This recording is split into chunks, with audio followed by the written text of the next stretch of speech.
남편은 이혼 서류를 내밀며 나를 조롱했지만 나는 이미 모든 준비를 마친 뒤였다.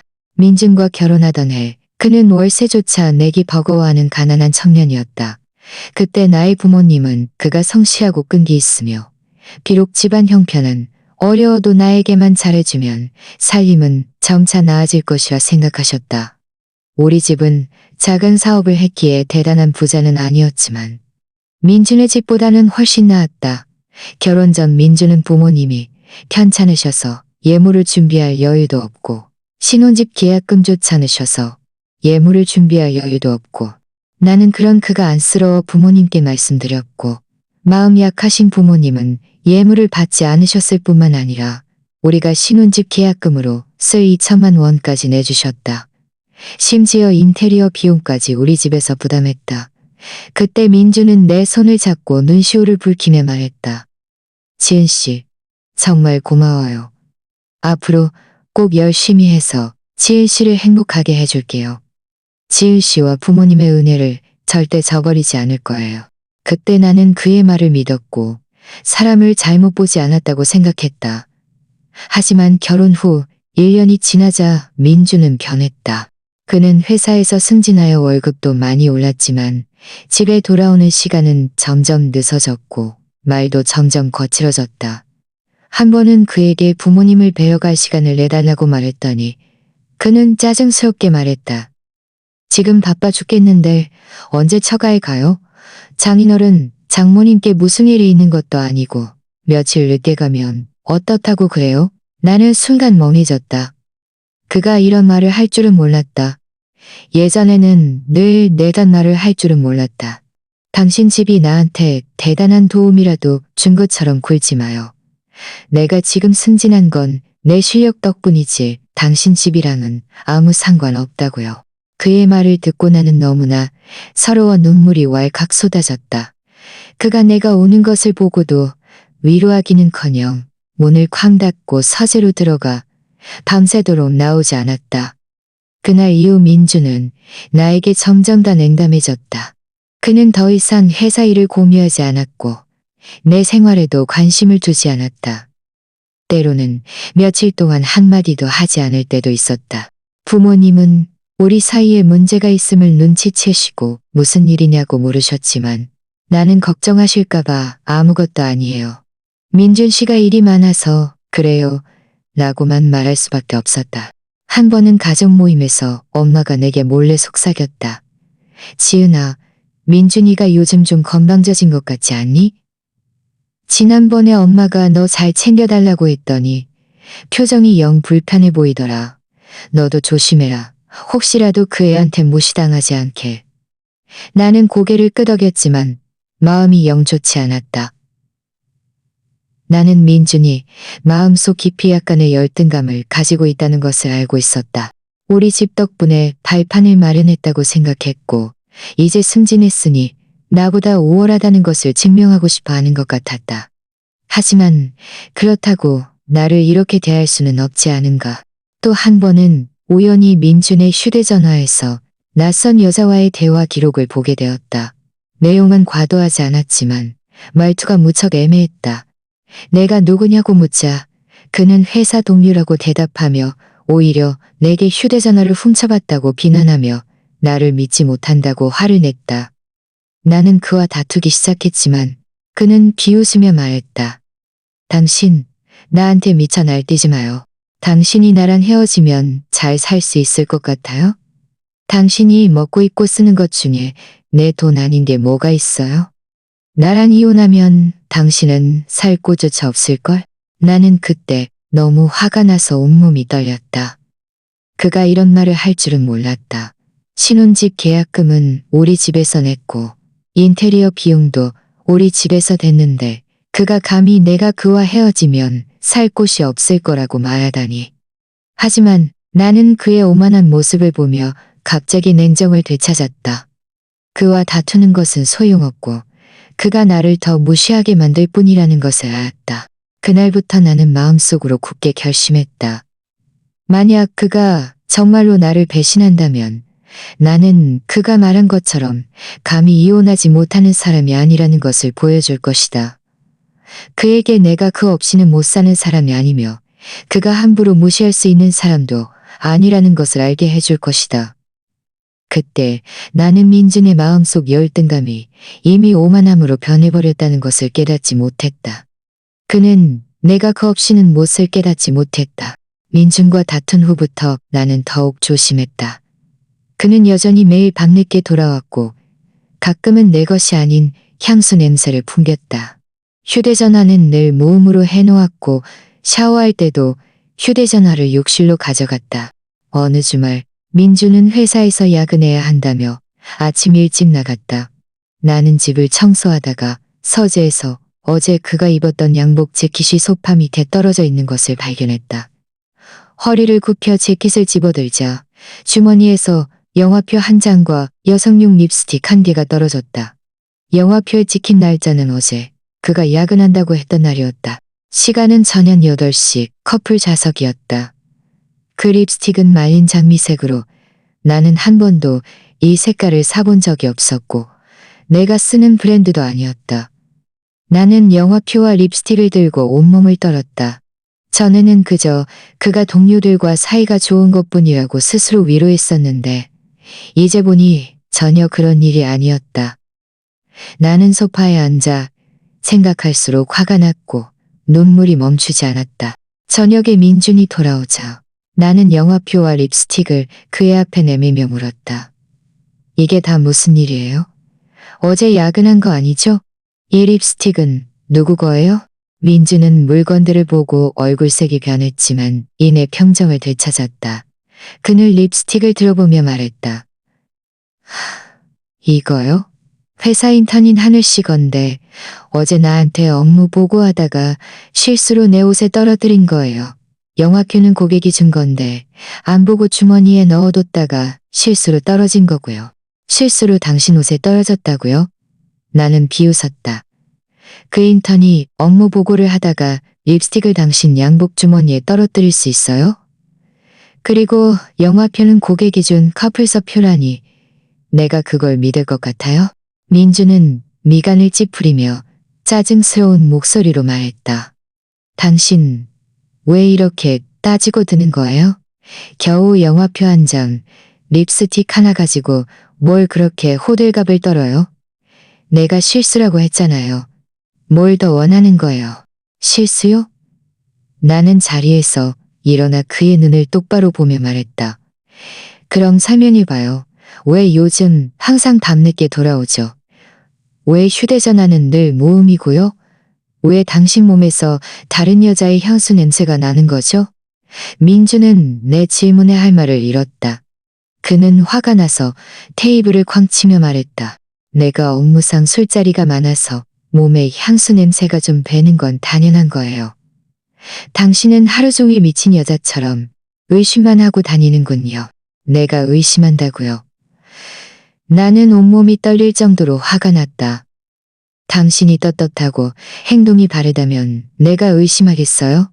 민준 씨, 당신 혹시 그 하늘 씨랑 뭔가 부적절한 관계라도 있는 거 아니에요?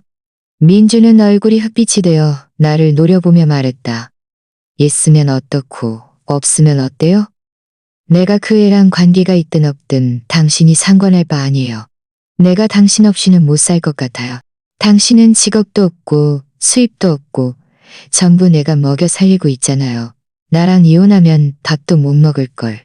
나는 그의 오만한 모습을 보며 화가 나면서도 속이 싸늘했다.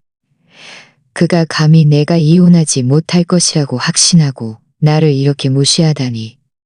나는 이를 악물고 말했다. 민준 씨, 너무 심하네요. 이대로는 못 살겠으면 헤어지면 돼요. 누가 누구 없으면 못 산대요. 민주는 세상에서 가장 우스운 이야기를 들은 것처럼 크게 웃었다. 헤어지자고? 당신이 감히? 당신 부모님은 당신 하나밖에 없는 딸인데 이혼하게 하고 싶어 하지 않을 거예요. 게다가 당신이 나랑 헤어지면 어디서 살고 어디서 돈을 벌 거예요? 내가 충고하는데 조용히 있다가 나한테 까불지 마요. 안 그러면 결국 손해보는 건 당신이니까. 말을 마친 그는 더 이상 나를 상대하지 않고 몸을 돌려 침실로 들어갔고 문까지 잠가버렸다. 나는 거실에 앉아 굳게 닫힌 방문을 바라보며 마음속이 온통 싸늘했다. 그와는 말이 통하지 않는다는 것을 알았다. 그는 이미 오만함에 사로잡혀 내가 그 없이는 못 살 것이라고 생각하고 있었다. 그날부터 나는 민준과 더 이상 다투지 않았다. 겉으로는 타협하는 척했지만 몰래 그의 외도 증거를 수집하기 시작했다. 나는 초소형 녹음기를 사서 그의 서류 가방에 넣어두었고 그가 자주 사용하는 블랙박스에 녹음 기능을 설정했다. 얼마 지나지 않아 나는 많은 증거를 수집했다. 얼마 지나지 않아 나는 증거를 수집했다. 녹음기에는 그와 하늘의 애매한 통화 내용이 녹음되어 있었다. 하늘이 말했다. 민준 오빠, 언제쯤 부인이랑 이혼이라. 내가 좀 더 몰아붙이면 알아서 서명할 거야. 블랙박스에는 그들이 함께 호텔에 가는 대화가 녹음되어 있었다. 나는 이 증거들을 들고 마음이 무척 아팠지만 이혼 결심은 더욱 확고해졌다. 나는 지금이 때가 아니라는 것을 알았다. 그를 완전히 당황하게 만들 적절한 기회를 기다려야 했다.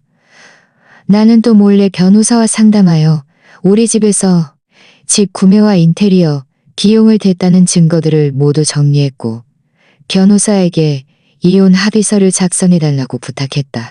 변호사는 법률 규정에 따르면 신혼집 계약금과 인테리어 비용은 모두 우리 집에서 결혼 전에 부담한 것이므로 나의 개인 재산에 해당하며 결혼 후 함께 갚은 대출금 부분만 나눌 수 있다고 말했다.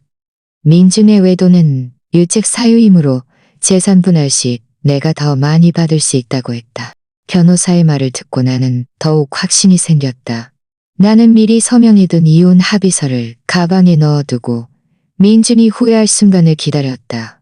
이혼 합의서를 가방에 넣고 나서부터 나는 마치 든든한 보험을 가진 듯했다. 겉으로는 민준에게 여전히 예전처럼 행동했다. 밥을 짓고 집을 정리하고 다만 더 이상 그에게 먼저 말을 걸거나 밤늦게 돌아오는 이유를 묻지 않았다. 민준은 내가 더 이상 소란을 피우지 않자 내가 겁을 먹었다고 생각하고는 더욱 기세등등해졌다. 때로는 하늘이 집으로 직접 전화할 때도 있었고 그는 나를 신경 쓰지 않고 내 앞에서 전화를 받아 하늘과 달콤한 말을 주고받았다. 한 번은 내가 부엌에서 밥을 하고 있을 때 그가 거실에서 하늘에게 말하는 소리가 들렸다. 자기야, 며칠 뒤에 지은이 생일인데 파티에서 이혼 이야기를 꺼낼 생각이야. 그 여자 분명히 서명 안 할 수 없을걸. 그럼 우리도 떳떳하게 함께할 수 있게 될 거야. 내 손에 들린 주걱이 멈칫했다. 나는 속으로 비웃었다. 잘 됐네. 나도 생일 파티에서 그와 끝내려고 했는데 더 이상 그와 시간 낭비할 필요 없겠네. 전화를 끄는 민준이 부엌으로 들어와 문틀에 기대어 나를 바라보았다. 그의 목소리에는 도발적인 기색이 섞여 있었다. 지은 씨, 다음 주말에 당신 생일이죠? 내가 룸을 예약했고 친구들도 몇 명 초대했으니 그때 잘 행동해서 나에게 망신 주지 마요. 나는 고개를 숙이고 냄비 안의 음식을 뒤적이며 담담하게 말했다. 알겠어요. 그는 내가 이렇게 순종적일 줄은 몰랐는지 잠시 멍하니 있다가 다시 말했다. 그때 하늘 씨도 올 거예요. 당신이 그 애랑 시비 걸지 마요.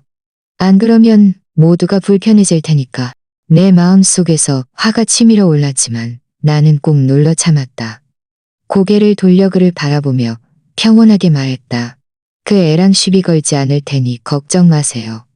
민주는 만족스럽게 고개를 끄덕이더니 몸을 돌려나갔다. 나는 그의 뒷모습을 보며 손에 든 주걱을 꽉 쥐었다. 누가 누구에게 망신을 주게 될지는 아직 모르는 일이지. 며칠 동안 나는 민준에게 순종하는 척하면서도 몰래 이혼 준비를 완벽하게 해나갔다. 이전에 수집했던 녹음 파일, 블랙박스 영상들을 모두 USB에 복사했고 몇 부를 인쇄해서 파티에서 모든 사람 앞에서 공개할 준비를 했다. 나는 은행에 가서 우리 공동 계좌를 먼저 동기를 확인했고 민준이 최근 500만 원이 넘는 돈을 인출한 것을 발견했다. 나는 서둘러 변호사에게 연락했고, 변호사의 말대로 나는 신분증을 들고 은행에 가서 계좌 이상을 이유로 공동계좌를 일시적으로 동결했다. 이 모든 것을 마치고 나서 나는 부모님께 이혼 사실을 말씀드렸다. 나는 부모님이 반대하실 줄 알았는데 엄마는 내 말을 다 듣고 나서 내 손을 잡고 말했다. 지은아, 엄마는 내 말을 다 듣고 나서 내 손을 잡고 말했다. 길의 손을 잡고 말했다. 그래, 지은아. 엄마는 진작부터 민준, 그 녀석이 마음에 안 들었어. 지금 너한테 이렇게 대하는 걸 보니 이혼하는 게 맞아. 우리가 있잖아. 민준이가 감히 널 괴롭히려고 하면 우린 절대 가만히 있지 않을 거야. 그 신혼집은 우리 집 돈으로 샀으니 그 녀석은 한 푼도 못 가져갈 거야. 부모님의 말을 듣자 내 마음이 따뜻해졌고 그 전에 느꼈던 불안감이 한순간에 사라졌다. 나는 부모님께 생일 파티에서의 계획을 말씀드렸고 부모님은 모두 괜찮다고 하시며 나를 응원하기 위해 함께 가겠다고 하셨다.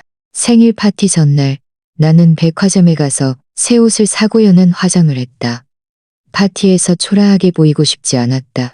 모든 사람에게 민준이 없어도 내가 잘 살 수 있다는 것을 보여주고 싶었다. 저녁에 민준이 돌아와 새 옷을 입은 나를 보고 잠시 멍하니 있다가 말했다. 이제 꾸밀 줄도 안 해. 내일 나에게 망신만 주지 마요. 나는 그를 무시하고 침실로 들어갔다.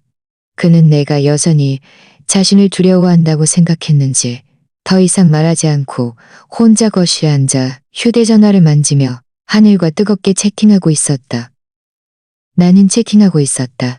내일이 민준의 인생에서 가장 수치스러운 날이 될 것이고 나의 새로운 삶의 시작이 될 것이라는 것을 알았다. 잠자리에 들기 전 나는 가방 속 물건들을 다시 한번 확인했다. 미리 서명해둔 이혼 합의서, USB, 인쇄해둔 증거들, 변호사의 연락처, 그리고 내 신분증과 은행 카드. 모두 챙겨두고 나서야 안심하고 잠들었다. 다음 날 아침 나는 일찍 일어났다. 준비를 마치고 부모님과 함께 파티가 열리는 호텔로 갔다. 민준과 하늘은 이미 도착해 있었다. 하늘은 빨간색 원피스를 입고 민준의 팔짱을 낀 채 내가 오자 고의적으로 나를 도발하듯 쳐다보았다. 나는 그를 무시하고 부모님과 함께 자리를 잡고 앉았다. 주변 친구들이 우리를 보고 모두 다가와 인사를 건네며 생일 축하한다고 말했다. 민준도 다가와 걱정하는 척하며 말했다. 지은 씨, 왜 이렇게 늦게 왔어요? 모두 당신을 기다리고 있었는데. 나는 웃으며 아무 말도 하지 않았다. 파티룸은 꽤 넓었다. 2여여 명이 넘는 사람들이 2개의 원형 테이블에 둘러앉아 있었다. 대부분 민준의 직장 동료와 친구들이었고 우리 둘의 공동 친구들도 몇 명 있었다. 부모님은 내 옆에 앉아 계셨다. 엄마는 몰래 내 손을 잡으며 격려하는 눈빛을 보냈다. 나는 엄마에게 고개를 끄덕이며 안심시키려 했다. 음식이 나오기도 전에 민준은 술잔을 들고 일어나 헛기침을 하며 모든 사람의 주의를 끌었다. 하늘은 그의 옆에 앉아 그를 올려다보며 자랑이라도 하듯 눈빛에 뿌듯함이 가득했다. 민준은 주위를 둘러보며 웃으며 말했다. 오늘은 제 아내 지혜 씨의 생일입니다. 와주셔서 감사합니다. 하지만 케이크를 자르기 전에 중요한 소식을 발표할 것이 있습니다. 그는 말하면서 서류 가방에서 몇 장의 종이를 꺼냈다. 내 마음이 조여왔다. 그가 시작하려는 것을 알았다. 주변 사람들도 모두 호기심 어린 눈으로 그가 무엇을 발표할지 궁금해하며 그를 바라보았다. 민주는 종이를 들고 내 앞으로 걸어와 탁 소리가 나게 내 앞 테이블에 던졌다. 소리가 커서 내가 깜짝 놀랐다. 주변 사람들은 모두 놀라 탄성을 지르며 자리에서 일어나 이쪽을 바라보았다. 지은 씨, 이건 이혼 합의서예요. 서명해요. 민준의 목소리는 평온했지만 반박할 수 없는 강압적인 어조가 담겨 있었다. 우리 둘은 더 이상 함께 살 수 없어요. 일찍 헤어지는 것이 서로에게 좋죠. 부모님은 한순간에 자리에서 일어나셨다. 아빠는 민준을 가리키며 화가 나서 손까지 떨었다. 민준, 너 미쳤니? 오늘이 지은이 생일인데 감히 여기서 이혼을 언급하다니. 너는 사람들도 수군거리기 시작했다. 어떤 사람은 민준이 너무하다며 생일에 이혼을 언급하는 것은 지은에게 너무 무례하다고 말했다. 또 어떤 사람은 그가 인턴과 가깝다는 소문이 사실이었다니. 이건 너무나 심한 일이라고 말했다. 하늘도 자리에서 일어나 민준의 옆으로 다가와 그의 팔짱을 끼고 나를 비웃으며 말했다. 지은 언니, 민준 오빠가 둘이 못 살겠다고 했잖아요. 더 이상 질척거리지 말고 서명하면 모두가 편해질 거예요. 나는 하늘을 무시하고 민준을 바라보며 평온하게 물었다. 왜 오늘 이런 말을 하는 거죠? 민준은 비웃으며 경멸하는 눈빛으로 말했다. 왜냐하면 당신이 감히 서명하지 못할 것이라는 걸 아니까. 이렇게 많은 사람 앞에서 당신에게 당신이 나 없이는 아무것도 아니라는 걸 보여주고 싶었어. 당신 부모님이 평생 당신을 도와줄 수 있을 것 같아요. 나 없으면 당신은 자기 몸 하나도 건사 못할 걸. 그는 테이블 위에 이혼 합의서를 들어 마지막 페이지를 들어 마지막 페이지를 들어 마지막 페이지를 걸. 바에게는 더 취해질 걸. 그때는 더 취해질 걸. 그때는 더 취해질 걸. 이제 당신 서명만 남았어요. 현명하다면 얼른 서명하고 여기 서명하고 여기 서명하고 여기 서명하고 여기 서명하고. 나는 그의 오만한 모습을 보며 조금도 화가 나지 않았고 오히려 우스꽝스럽게 느껴졌다. 그는 내가 예전처럼 울면서 이혼하지 말라고 애원할 것이라고 생각했고 많은 사람 앞에서 망신당할까봐 두려워할 것이라고 생각했다. 하지만 그는 내가 이 날을 진작부터 기다리고 있었다는 것을 몰랐다. 주변 사람들은 내가 이 날을 진작부터 주변 사람들은 목소리로 말했다. 주변 사람은 동정했고 어떤 사람은 동정했고 어떤 사람은 동정했고 어떤 사람은 동정했고 그 애가 일부러 널 몰아붙이는 거야. 그 수작에 넘어가지 말자.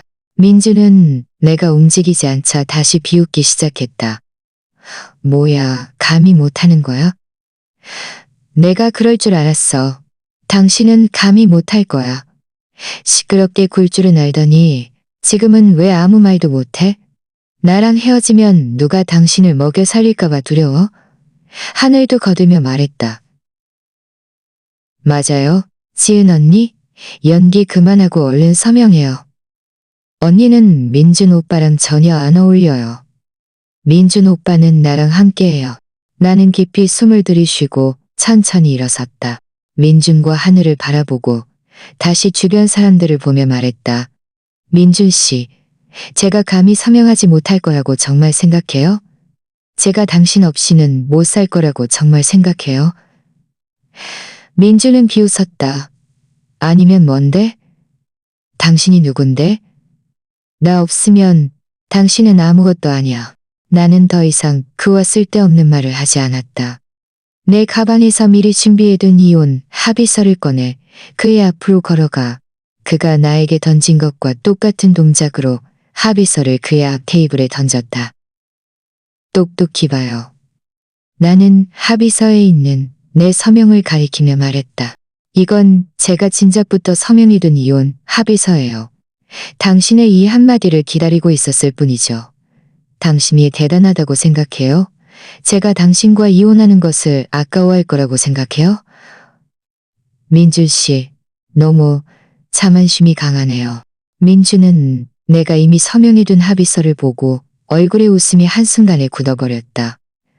그는 그 자리에 멍하니 서서 눈을 크게 뜨고 믿을 수 없다는 듯 나를 바라보았고 다시 테이블 위의 합의서를 바라보며 한참 동안 아무 말도 하지 못했다. 주변 사람들도 모두 놀랐다. 방금 전까지 수군거리던 사람들이 이제는 조용해지며 모두 민준을 놀란 눈으로 바라보았다. 아빠는 내 어깨를 두드리며 웃으며 말했다. 잘했다, 지은아. 그렇게 해줘야지. 하늘도 멍해졌다. 하늘도 멍해졌다. 그녀는 민준의 팔을 잡아 끌며 작은 목소리로 말했다. 민준 오빠, 이게 어떻게 된 일이에요? 그 여자가 어떻게 진작부터 서명해뒀을 수가 있어요? 민준은 그제야 정신을 차렸다. 그는 내가 서명한 합의서를 들고 이리저리 살펴보았다. 마치 합의서를 꿰뚫어 볼 기세였다. 그의 손은 떨렸고 얼굴색은 점점 더 안 좋아졌다. 방금 전까지 오만방자했던 그는 이제 당황하고 어쩔 줄 몰라 하는 모습이었다. 당신 진작부터 나랑 이혼하고 싶었던 거야? 민주는 나를 바라보며 목소리까지 떨었다. 언제 서명한 거야? 나는 웃으며 말했다. 맞아요. 진작부터 계획했어요. 당신이 하늘 씨랑 함께한 그날부터. 우리 둘은 더 이상 함께 살 수 없다는 것을 알았죠. 이제 봤죠? 저는 난지 적절한 기회를 기다리고 있었을 뿐이에요. 민준 씨, 당신을 완전히 당황하게 만들 기회를요. 민준 씨, 당신을 완전히 당황하게 만들 기회를요. 저는 감히 할 뿐만 아니라 진작부터 준비까지 마쳤다고요. 민주는 내 말에 할 말을 잃었다. 그는 그 자리에 서서 내가 서명한 합의서를 들고 얼굴이 붉어졌다가 창백해지며 무척 보기 흉했다. 주변 사람들은 다시 수군거리기 시작했다. 이번에는 방금 전보다 더 큰 소리였다. 원래 민준이가 진작부터 바람 피우고 있었구나. 지은 씨, 오랫동안 참았네. 지은 씨 너무 대단하다. 진작부터 준비까지 하다니. 이제 민준이 큰일 났네. 민준이도 자업자득이제. 심지어 생일 파티에서 지은 씨한테 이혼하라고 몰아붙이다니. 이제 제대로 당했지? 민준은 주변의 수군거리는 소리를 듣고 얼굴색이 더욱 안 좋아졌다. 그는 나를 헨헨하게 노려보고 옆에 하늘을 바라보았다. 어떻게 해야 할지 모르는 표정이었다. 나는 그가 지금 분명 후회하고 있을 것이라는 것을 알았다. 이렇게 많은 사람 앞에서 이혼을 언급하지 말았어야 했다고 후회하고 내가 감히 서명하지 못할 것이라고 확신하지 말았어야 했다고 후회해도 늦었다. 나는 더 이상 그에게 어떤 기회도 주지 않을 것이다. 그의 행동에 대한 대가를 치르게 할 것이다. 민주는 그 자리에 서서 내가 서명한 이혼 합의서를 꽉 쥐고 있었다. 손가락이 하얗게 질릴 정도였다. 주변의 수군거리는 소리는 바늘처럼 그의 몸에 박혔다. 그의 얼굴은 붉게 달아올랐다가 흑빛이 되었고 마지막에는 약간 일그러졌다. 하늘은 옆에서 그의 소매를 잡아 끌며 작은 목소리로 말했다. 민준 오빠, 그 여자랑 더 이상 씨름하지 말고 그냥 가요. 하지만 민주는 그 모욕을 참을 수 없었다. 눈빛에는 온통 불길이 타올랐고 마치 나를 잡아먹을 듯했다. 그는 아무 말도 하지 않고 하늘에게 눈짓을 보냈다. 그 눈빛은 내가 너무나 잘 아는 눈빛이었다. 예전에 그가 내가 하기 싫은 일을 시키려 할 때마다 이런 눈빛으로 나에게 암시를 보냈다. 하늘은 잠시 멍하니 있다가 이내 알아차렸다. 그녀의 시선은 테이블 위에 놓인 커피잔으로 향했다. 그것은 웨이터가 방금 가져다 준 뜨거운 커피였고 아직 김이 모락모락 피어오르고 있었다. 그녀는 잔을 들어 고의적으로 내 옆으로 다가와 발을 헛디딘 척하며 몸을 앞으로 기울였다. 아야 하고 외마디 비명을 지르며 손에 든 커피를 모두 내 옷에 쏟았다. 뜨거운 커피가 내 가슴과 팔에 튀어 따끔한 통증이 밀려왔다. 나는 참지 못하고 미간을 찌푸렸다. 커피는 옷을 따라 흘러내렸고 옅은 색 원피스 위에 진한 얼룩이 유난히 눈에 띄어 무척 초라해 보였다. 하늘은 즉시 당황한 척하며 거진 눈물을 글썽이며 말했다. 지은 언니 죄송해요. 일부러 그런 게 아니에요. 발이 미끄러졌어요. 민주은 옆에서 냉담하게 바라보며 입가에는 비열한 미소가 걸려 있었다. 마치 봐라, 당신이 합의서에 서명했어도 내가 당신을 망신 줄 수 있지라고 말하는 듯 했다. 그는 내가 울고 무너지고 많은 사람 앞에서 추한 모습을 보일 것이라고 생각했을 것이다. 그렇게 하면 그가 체면을 되찾을 수 있을 것이라고. 주변 사람들도 모두 멍해졌다. 어떤 사람은 찬숨을 들이쉬었고 어떤 사람은 작은 목소리로 너무 가짜 아니야? 분명 일부러 그런 거지라고 말했다. 엄마는 서둘러 달려와 휴지를 꺼내 내 옷을 닦아주며 안쓰럽게 말했다. 지은아, 뜨겁지 않니? 얼른 옷 벗어라. 피부 상하야. 아빠는 화가 나서 얼굴이 붉어졌다. 하늘을 가리키며 말했다. 아가씨, 이게 무슨 짓이야? 분명 일부러 그런 거면서 뭘 꾸미고 있어.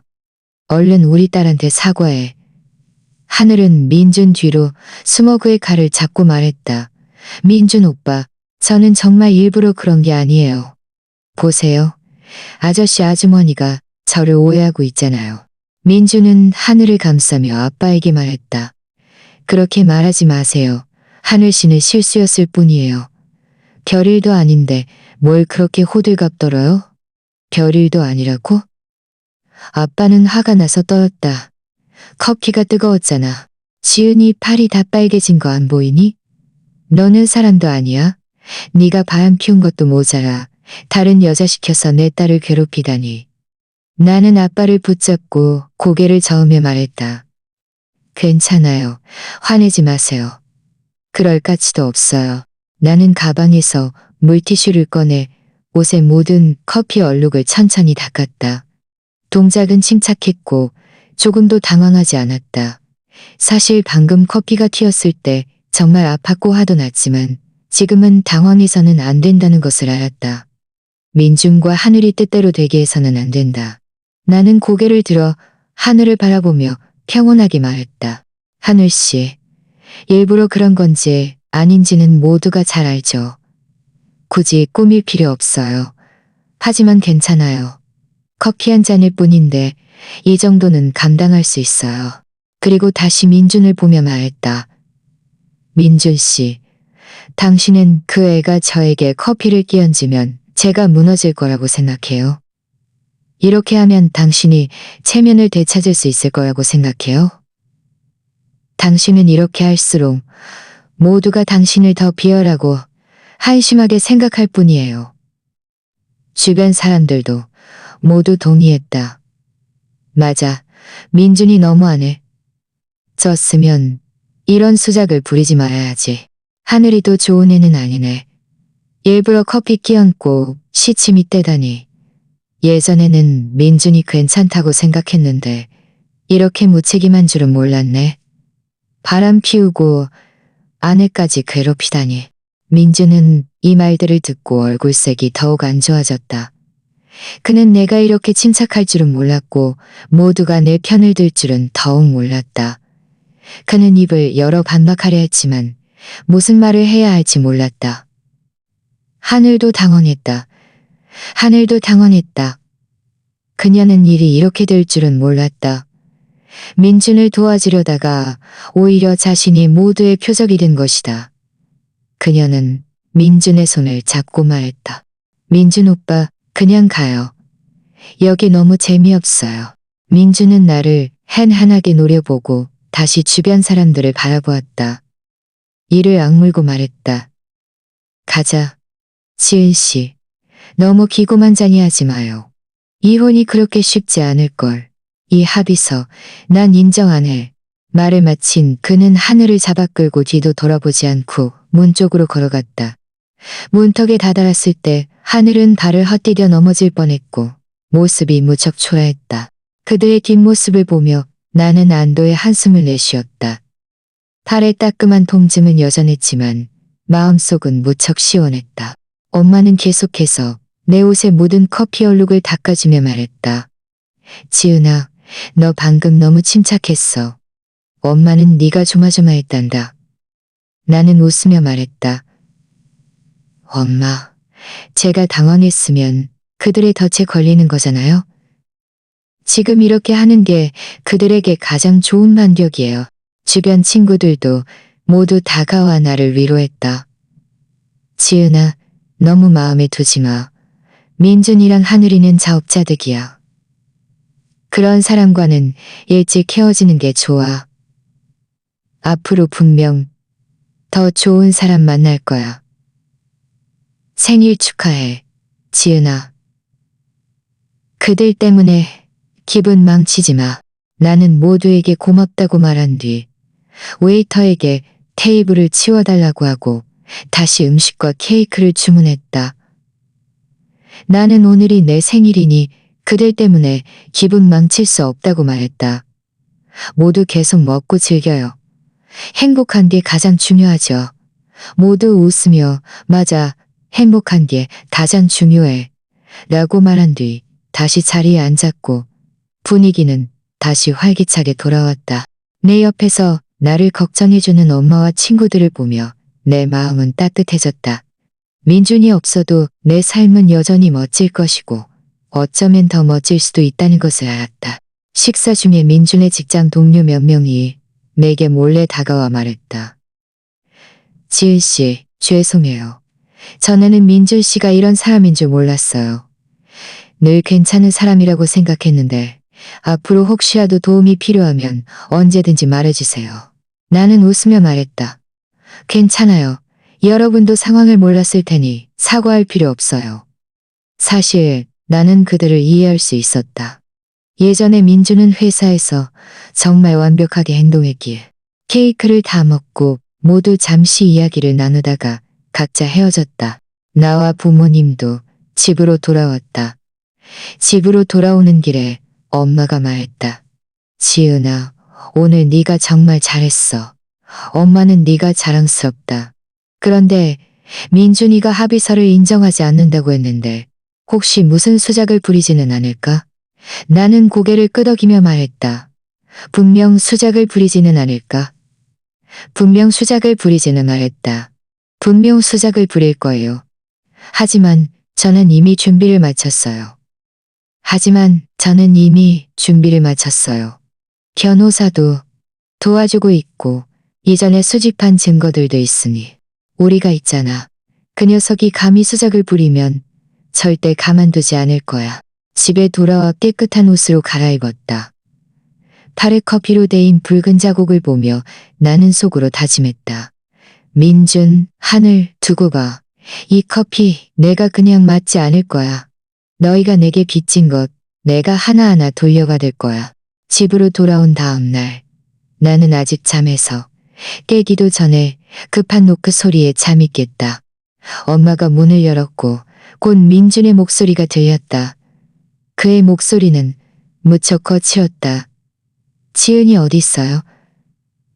나오라고 해요. 할 말이 있어요. 나는 옷을 입고 거실로 나갔다. 민준이 문 앞에 서 있었는데 얼굴색은 안 좋았고 눈에는 핏발이 서 있었다. 밤새도록 잠을 못 잔 것 같았다. 하늘은 그와 함께 오지 않았다. 아마 어제 망신당해서 다시 오기 민망했을 것이다. 저 찾을 일 있어요? 나는 문틀에 기대어 그를 냉담하게 바라보았다. 그를 들여보낼 생각은 없었다. 민주는 나를 밀치고 집 안으로 들어오려 했지만 아빠가 서둘러 그를 막아섰다. 민준, 무슨 짓이야? 여긴 네가 함부로 들어올 수 있는 곳이 아니야. 민주는 아빠를 노려보며 소리쳤다. 내 아내를 찾아온 건데 아버님이랑은 상관없어요. 지은 씨, 어제 그 이혼 합의서 내놔요. 내가 분명히 말하는데 그 합의서는 무효예요. 무효라고요?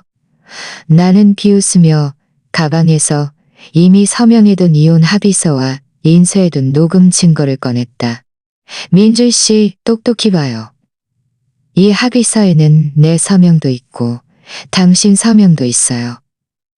왜 무효라는 거죠? 혹시 당신 서명이 가짜라도 되는 거예요? 민주는 합의서를 보고 눈빛이 흔들렸지만 이내 억지로 침착한 척했다. 그건 당신이 나를 몰아붙여서 그런 거예요. 당신은 진작부터 내가 파티에서 망신당하게 할 계획이었고 나는 그때 순간적으로 화가 나서 서명한 거예요. 이건 무효예요. 내가 몰아붙였다고요. 나는 녹음기를 꺼내 재생 버튼을 눌렀다. 즉시 그와 하늘의 대화가 흘러나왔다. 민준 오빠, 언제쯤 부인이랑 이혼할 거예요? 고지야, 그 여자 감히 나랑 이혼 못해. 내가 좀 더 몰아붙이면 알아서 사명할 거야. 그럼 이혼 후에 신혼집은 우리 것이 되는 거예요? 그 집 계약금은 그 여자 부모님이 냈지만 결혼 후에 나도 대출금을 갚았으니 적어도 절반은 내 것이 되어야지. 녹음 소리는 크지 않았지만 거실에 있는 사람들은 모두 또렷하게 들을 수 있었다. 아빠는 화가 나서 얼굴이 흑빛이 되었다. 좋아, 이 민준을 가리키며 말했다. 좋아, 이 민준 녀석. 너는 진작부터 이 여자랑 우리 집을 노리고 있었구나. 너는 정말 늑대 같은 놈이야. 엄마도 참지 못하고 울었다. 우리 집이 그때 너를 그렇게 도와줬는데 예물 한 푼도 안 받고 신혼집 계약금까지 내줬는데 너는 이렇게 우리에게 보답하니 내줬는데 우리에게, 지은이에게 미안하지도 않니? 민준의 얼굴은 붉어졌다가 창백해졌다. 그는 녹음기를 빼앗으려 했지만 나는 서둘러 녹음기를 거두었다. 민준 씨, 증거를 없앨 생각하지 마요. 이 녹음 파일은 제가 이미 여러 부 복사했고 제 변호사에게도 보냈어요. 당신이 이걸 빼앗아도 소용없을 거예요. 주변 이웃들도 소란을 듣고 모두 구경하러 모여들었다. 옆집 이모님이 다가와 민준을 가리키며 말했다. 민준, 나 어제 네가 파티에서 지은이를 괴롭히고 다른 여자 시켜서 커피까지 끼얹었다는 소문 들었어. 너는 어떻게 그렇게 못된 짓을 하니? 지은이는 그렇게 착한 아가씨인데 어떻게 감히 그렇게 대할 수 있어? 다른 이웃도 말했다. 맞아요. 처음에 네가 땡전 한 푼 없을 때 지은이 집이 너를 도와 발판을 마련해줬잖아. 이제 네가 잘 나가니까 은혜를 저버리고 바람 피우고 집까지 빼앗으려 하다니. 네 양심은 개나 좋니? 민주는 모두의 말에 고개를 들지 못했다. 그는 얼굴을 가리고 목소리는 약간 울먹이며 말했다. 제가 일부러 그런 게 아니에요. 제가 잠시 정신이 나갔었어요. 하늘 씨한테 속았고 돈 때문에 눈이 멀었어요. 지은 씨, 저에게 한 번 더 기회를 주세요. 제가 하늘 씨랑 관계를 끊을게요. 우리 다시 잘 살아봐요, 네. 잠시 정신이 나갔었다고요. 나는 그를 바라보았다. 마음속에는 조금의 동정심도 없었다. 민준 씨, 당신이 하늘 씨랑 함께한 지 반년이 됐고 우리 집을 노린 것도 하루 이틀이 아니잖아요. 이걸 잠시 정신이 나갔었다고 말할 수 있어요? 당신은 그때 파티에서 제가 감히 이혼하지 못할 것이라고 그렇게 오만하게 확신했으면서 이제 와서 저에게 애원하는 건가요? 나는 이혼 합의서를 그의 앞에 내밀었다. 이 합의서는 당신이 서명하든 안 하든 서명해야 할 거예요. 만약 당신이 동의하지 않으면 우리는 법원으로 갈 거예요.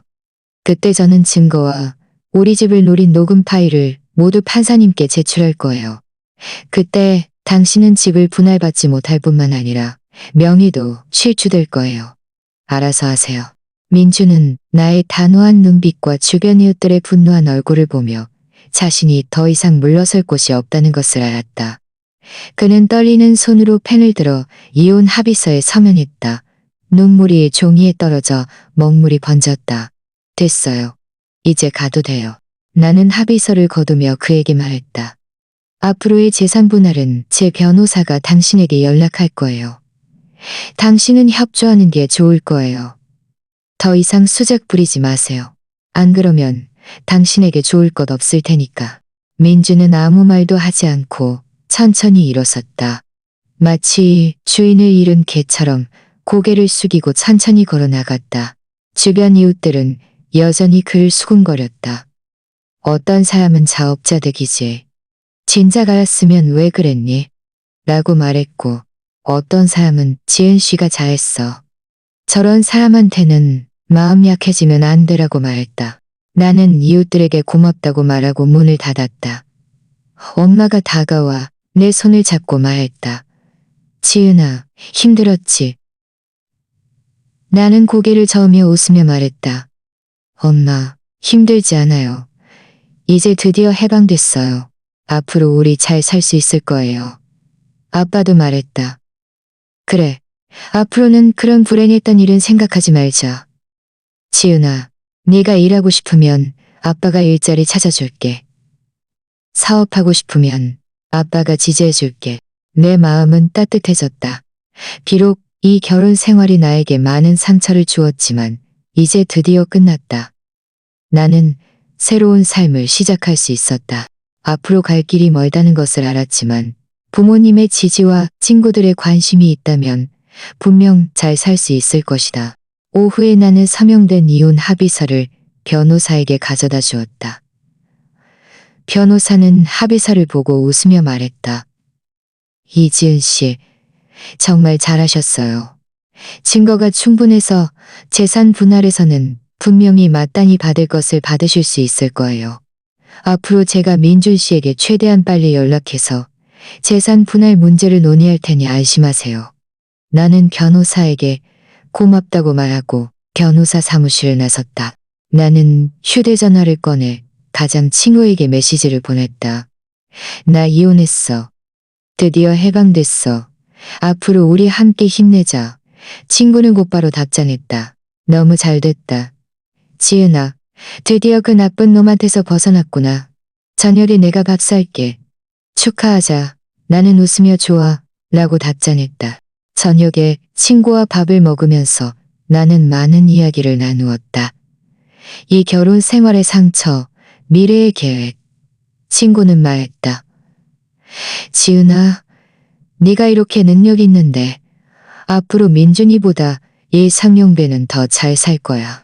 그 하늘이라는 애도 좋은 애는 아니었으니 분명 좋은 꼴 못 볼 거야. 나는 고개를 끄덕였다. 나는 선에는 선한 보답이 있고 악에는 악한 보답이 있다고 믿었다. 민준과 하늘은 분명 자신들의 행동에 대한 대가를 치를 것이다. 민준이 이혼 합의서에 서명했으니 앞으로의 재산 분할이 순조로울 것이라고 생각했지만 며칠 지나지 않아 변호사에게 전화가 왔다. 변호사는 민준이 또다시 억지를 부린다고 했다. 변호사는 전화로 말했다. 이지은 씨, 민준 씨가 방금 저에게 연락해서 결혼 후 자신이 갚은 주택대출금을 공동재산에서 따로 공제해야 한다고 주장했어요. 또 당신이 가지고 있는 녹음 파일은 위조된 것이라 무효라고 했어요.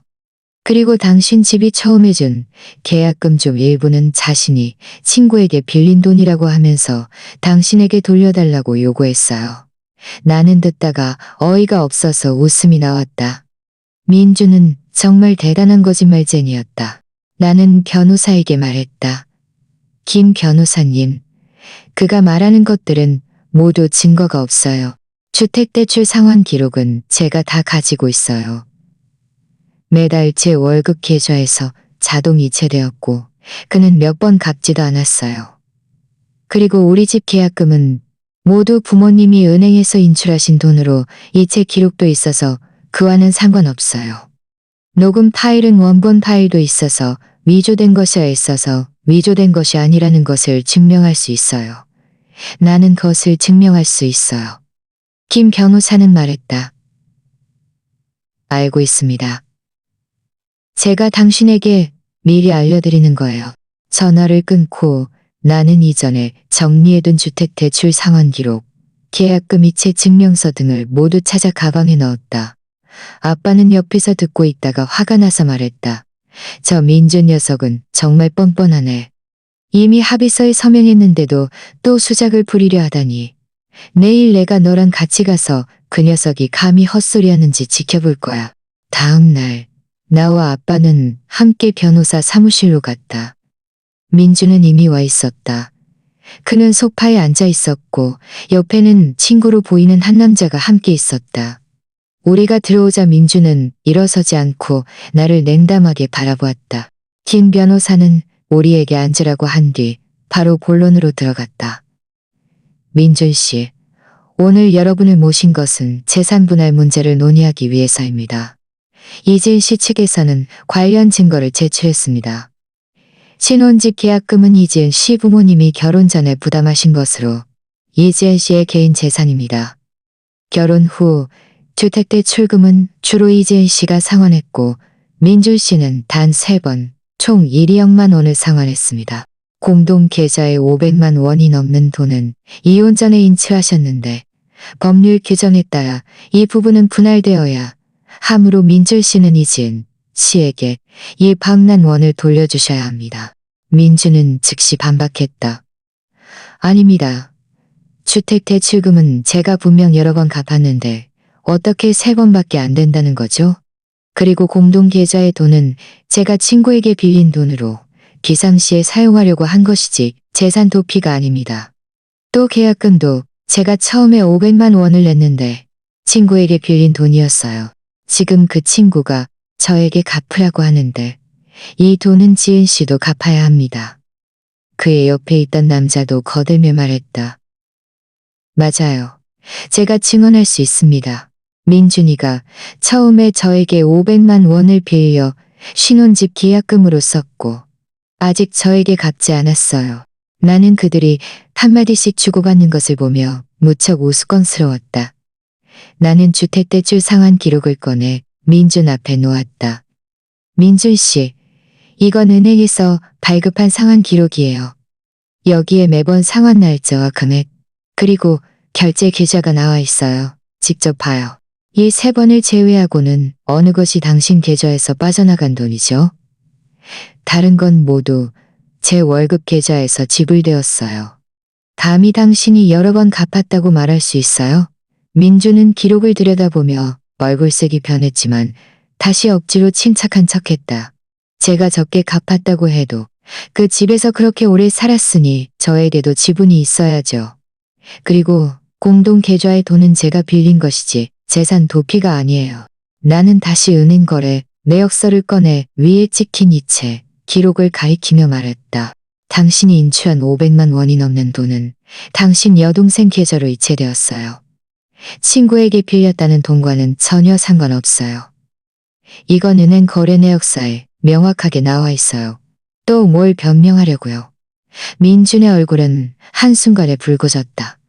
그는 내가 이런 것까지 알아냈을 기록이에요. 그는 네가 이런 것까지 알아냈을 줄은 몰랐다. 그는 입을 열어 또 무슨 말을 하였금. 이건 이체 증명서를 내밀었다. 그리고 계약금. 당신 친구가 500만 원을 빌려줬다고 했는데 사용증 있나요? 이체 기록 있나요? 내놔봐요. 민준과 그의 친구는 모두 멍해졌다. 그 남자는 우물쭈물하며 말했다. 차용증은 제가 잃어버렸어요. 이체 기록은 그때 현금으로 줬어요. 현금으로. 나는 비웃었다. 당신이 그에게 500만 원을 현금으로 빌려줬는데 차용증도 없다고? 누가 그렇게 바보 같을까? 당신 주장은 전혀 설득력이 없어요. 법원에서도 인정하지 않을 거예요. 김 변호사도 말했다. 민준 씨, 당신이 제출한 증언은 증거로 뒷받침되지 않습니다. 반면 이지일 씨가 제출한 증거는 모두 법적 효력이 있습니다. 만약 당신이 계속 협조하지 않으면 우리는 법원에 소송을 제기할 수밖에 없습니다. 그때 당신은 해당 재산을 반환해야 할 뿐만 아니라 위증과 재산 도피로 인해 더 심각한 결과를 초래할 수도 있습니다. 민주는 그 자리에 앉아 얼굴이 푸르렀다가 창백해졌다.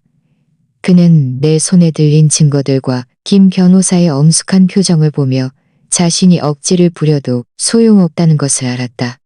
그는 한참 동안 침묵하다가 작은 목소리로 말했다. 알겠습니다. 공동 계좌의 돈은 지은 씨에게 2억만 원을 돌려줄게요. 주택 대출금도 더 이상 다투지 않을게요. 하지만 신혼집에 있는 가구 중 일부는 제가 산 것이니 가져갈게요. 나는 잠시 생각했다. 그 가구들은 그리 강나가는 것이 아니었으니 굳이 다툴 필요가 없었다. 그래서 말했다. 좋아요. 언제 가져갈 건지 미리 말해주세요. 집에 있을게요. 민주는 고개를 끄덕이고 더 이상 말하지 않았다. 김 변호사는 재산분할 합의서를 작성하여 우리에게 서명하게 했다. 서명을 마친 민주는 합의서를 들고 친구와 함께 나갔다. 나갈 때 뒤도 돌아보지 않았다. 그의 뒷모습을 보며 나는 안도의 한숨을 내쉬었다. 아빠가 내 어깨를 두드리며 말했다. 됐다. 이제 드디어 해결됐네. 앞으로는 그 녀석과 다시는 엮일 일 없을 거야. 나는 고개를 끄덕였다. 마음이 무척 가벼웠다. 김 변호사는 웃으며 말했다. 이지은 씨, 축하드립니다. 일이 드디어 해결되었군요. 민준 씨가 억지를 부렸지만 증거 앞에서는 어쩔 수 없었죠. 나는 김 변호사에게 고맙다고 말하고 아빠와 함께 변호사 사무실을 나섰다. 변호사 사무실을 나서자 햇살이 몸에 따뜻하게 비쳤다. 아빠가 말했다. 지은아, 저녁에 맛있는 거 먹으러 가자. 축하해야지. 나는 웃으며 말했다. 좋아요. 엄마한테도 말해서 안심시켜 드려야죠. 저녁에 밥을 먹으면서 엄마에게 재산 분할 이야기를 했다. 엄마는 기뻐하며 말했다. 드디어 이 일이 해결되었으니 앞으로 우리 편안하게 살 수 있겠네. 지은아, 네가 일 잡고 싶으면 엄마가 알아볼게. 내 마음은 따뜻해졌다. 비록 이 결혼 생활이 나에게 많은 고통을 주었지만 이제 드디어 끝났다. 앞으로의 삶은 분명 더 나아질 것이고 불행했던 일들은 모두 과거가 될 것이다. 이틀 뒤 민주는 2,500만 원을 내 계좌로 송금했고 가구를 가져갈 시간을 약속했다. 그날 그는 여전히 혼자였다. 그 친구도 하늘도 데리고 오지 않았다. 그는 묵묵히 가구를 차에 싣고 나에게 한마디 말도 없이 떠났다. 그가 차를 몰고 떠나는 것을 보며 나는 문을 닫았다. 마음속의 짐이 완전히 내려놓아졌다. 이 순간부터 나와 민주는 더 이상 아무 관계도 없다는 것을 알았다. 나는 완전히 새로운 삶을 시작할 수 있었다. 민준이 가구를 옮겨간 지 며칠 후 나는 아파트 단지 아래 슈퍼마켓에서 하늘과 마주쳤다. 그녀는 낡은 티셔츠와 청바지를 입고 있었고 머리는 대충 뒤로 묶여 있었다. 예전에 파티에서 빨간 원피스를 입고 정교한 화장을 했던 모습과는 딴판이었다. 약간 초췌해 보였다. 그녀는 나를 보고 잠시 멍하니 있다가 눈길을 피해가려 했지만 마침 계산대로 가는 길이어서 나와 같은 길을 가는 길이어서 계산대 옆에 다다르자 그녀는 결국 참지 못하고 먼저 말을 걸었다. 이지은 씨, 민준 씨가 당신한테서 돈을 못 받은 건가요? 나는 바코드를 찍고 계산을 마친 뒤 고개를 돌려 그녀를 바라보았다. 약간 우스웠다. 그걸 왜 궁금해해요? 당신은 그와 헤어졌잖아요. 하늘의 얼굴은 한순간에 붉어졌다. 그녀는 고개를 숙이고 작은 목소리로 말했다. 그냥 궁금해서요. 전에 제가 그와 함께 있어요. 그녀는 민준이 돈을 받았는지 안 받았는지 알아내려고 온 것이었다. 자신이 민준에게서 얻으려 했던 이득이 물거품이 될까봐 걱정하는 것이었다. 나는 눈썹을 치켜 올리며 고의적으로 말했다. 그는 아무것도 못 받았어요. 신혼집은 제 개인 재산이고 그는 주택대 출금을 3건밖에 갚지 않았어요. 공동 계좌에게 물며 말했다. 그는 주택대 출금을 10원밖에 갚지 않았어요. 공동 계좌의 돈도 2,500만 원밖에 못 받았는데 그 돈으로도 자기 쓸 돈이 부족할걸요. 그는 전에 저에게 분명히 집의 절반을 받을 수 있을 거라고 했고 돈도 많이 줄 테니 걱정하지 말라고 했는데 그가 하는 말을 당신이 믿어요? 나는 비웃었다. 그는 자기 주택대출 상환 기록도 위조하려 했고 친구에게 돈을 빌렸다는 거짓말까지 지어냈는데 당신에게 몇 마디 달콤한 말을 했다고 그걸 진짜라고 믿었어요? 하늘은 아무 말도 하지 않았지만 눈가가 붉어졌다. 나는 그녀가 슬퍼하는 것이 아니라 화가 난 것이라는 것을 알 수 있었다. 민준에게 속았다는 것에 화가 났고 민준에게서 아무것도 얻지 못했다는 것에 화가 난 것이었다. 그녀는 잠시 침묵하다가 갑자기 고개를 들어 나를 바라보며 말했다. 안 돼요. 제가 그를 찾아가서 따져야겠어요. 그는 이렇게 그냥 넘어갈 수 없어요. 말을 마친 그녀는 휴대전화를 꺼내 그 자리에서 민준에게 전화를 걸었다. 한참 동안 전화벨이 울린 후에야 민준이 전화를 받았다. 그의 목소리는 무척 자증스러웠다. 그의 목소리는 무척 자증스러웠다. 무슨 일이에요? 나 바빠 죽겠는데. 하늘의 목소리가 한순간에 높아졌다. 당신 돈 못 받은 거 맞죠? 당신이 전에 나한테 가방 사주고 돈 준다고 약속했잖아. 이제 와서 어떻게 말 바꾸는 거야? 나한테 거짓말하면 안 돼. 전화 저편의 민주는 하늘이 이렇게 직설적으로 나올 줄은 몰랐는지 잠시 멍하니 있다가 이내 화를 냈다. 당신이 감히 나한테 뭘 요구해. 그때 당신이 파티에서 지은이한테 커피 안 끼얹었으면 일이 이렇게 커졌을까? 나 지금 직장도 거의 자일반인데 당신이랑 이런 잡다한 일로 씨름해야겠어. 얼른 나 좀 귀찮게 하지 마. 하늘도 급해져서 전화에 대고 소리쳤다. 그때 당신이 나보고 끼얹으라고 했잖아. 이제 와서 나를 탓해? 당신이 나한테 약속한 일들은 아직 지키지도 않았으면서 무슨 자격으로 나보고 귀찮게 하지 말래? 내가 당신한테 약속한 일이 한두 개야? 당신은 그 약속 다 지켰어? 민준의 목소리는 더욱 험악해졌다. 당신이 나랑 사귀는 동안 다른 남자들이랑도 애매하게 굴었잖아. 내가 모르는 줄 알았어. 얼른 나랑 끝내고 앞으로 다시는 연락하지 마. 말을 마친 민주는 전화를 끊었다. 하늘은 휴대전화를 들고 그 자리에 멍하니 서 있었다. 눈물이 한순간에 쏟아져 내렸다. 주변에서 물건을 사던 사람들이 모두 그녀를 쳐다보았고 어떤 사람은 작은 목소리로 수군거렸다. 저 여자, 지난번에 파티에서 커피 끼얹은 그 여자 아니야? 남자한테 차였나 봐. 자업자득이지. 누가 남의 가정을 파괴하고 이득을 취하려고 했대? 하늘은 수군거리는 소리를 듣고 얼굴이 새빨개졌다. 그녀는 서둘러 눈물을 닦고 몸을 돌려 도망쳤다. 그녀의 뒷모습을 보며 나는 고개를 저었다. 마음속에는 조금의 동정심도 없었다. 그녀는 처음에 민준과 함께한 것은 민준의 돈과 약속 때문이었다. 이제 민준이 돈을 못 받으니 그녀의 헛된 계획이 수포로 돌아간 것이다. 이 모든 것은 그녀 스스로 자초한 일이었다.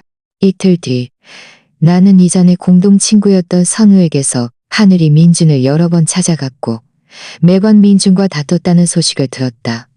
심지어 민준의 회사 건물 아래에서 그를 기다리며 보상을 요구하기도 했다. 하지만 민준은 돈을 주지 않았을 뿐만 아니라 회사 사람들에게 하늘이 자신을 스토킹한다고 말하여 경비원에게 하늘을 쫓아내게 했다. 나중에 하늘은 어쩔 수 없이 민준의 여동생을 찾아가 민준의 여동생에게 자신을 위해 말해달라고 했다. 하지만 민준의 여동생도 만만한 사람이 아니었다. 그녀는 하늘에게 직접 말했다. 우리 오빠가 당신이랑 사귀면서 돈을 많이 안 쓰게 해준 것만 했다. 우리 오빠가 당신이랑 사귀면서 돈을 많이 안 쓰게 해준 것만 해도 다시는 이 그녀는 직장을 옮겼고 얼른 가. 안 그러면 경찰에 신고할 거야. 아마 망신당해서 이 모든 것을 피하고 싶었던 것일 것이다. 나는 이 이야기들을 엄마에게 말했다. 엄마는 웃으며 말했다. 이게 뭐겠니? 이게 바로 사마귀가 매미를 잡으려는데 참새가 뒤에서 노린다는 거지. 하늘이는 민준에게서 이득을 취하려다가 결국 민준에게 속고 아무것도 얻지 못했으니 자업자득이야. 나는 고개를 끄덕였다. 엄마 말이 정말 옳다고 생각했다. 하늘과 민준은 모두 자신들의 이익을 위해 행동했다. 그들의 관계는 애초에 감정이 아니라 이제 이익이 사라지니 그들의 관계도 당연히 깨진 것이다. 이 모든 것은 그들이 마땅히 받아야 할 결과였다.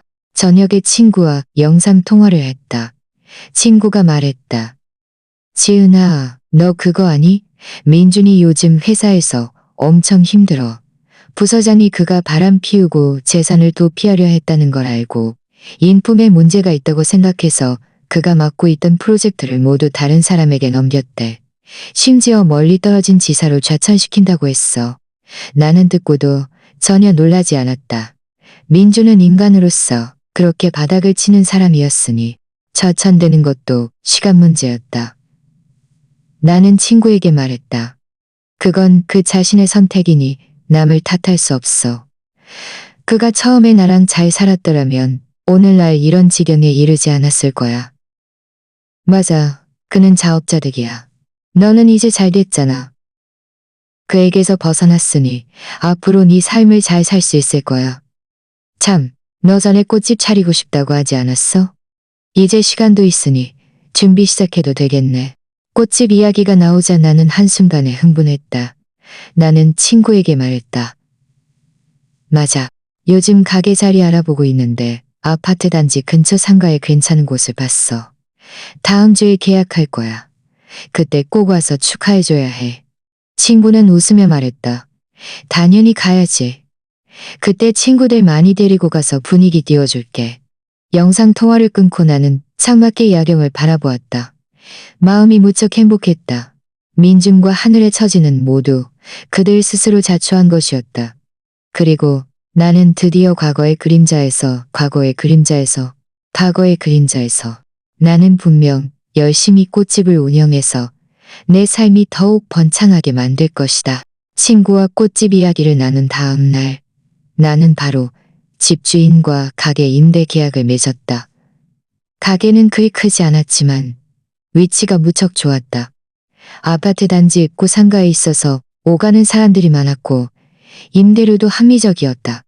계약을 마치자 내 마음은 무척 안정되었고 바로 인테리어 팀을 잡고 물품을 조달하는데 바쁘게 움직였다. 매일매일이 보람 있었다. 하지만 며칠 지나지 않아 나는 낯선 번호로 전화를 받았다. 전화를 받으니 민준이었다. 그의 목소리는 예전처럼 거칠지 않았고 오히려 약간 기구람이 섞여 있었다. 지은 씨, 요즘 잘 지내요. 듣자니 꽃집을 연다고요? 잘 됐네요. 자기 사업도 하고. 나는 미간을 찌푸렸다. 그가 갑자기 연락한 이유를 알 수 없었다. 그래서 냉담하게 말했다. 그냥 그래요. 무슨 일 있어요? 없으면 먼저 끊을게요. 바빠서요. 끊지 마요. 끊지 마요. 민준이 서둘러 말했다. 그냥 재산 문제에 대해 이야기하고 싶어서요. 우리 어쨌든 부부였잖아요.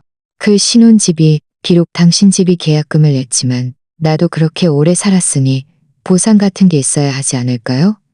그리고 공동계좌의 돈은 제가 요즘 돈이 급해서 그러는데 좀 더 줄 수 없어요? 나는 듣다가 어이가 없어서 웃음이 나왔다. 민준 씨, 재산 분할 합의서 우리 둘 다 서명했잖아요.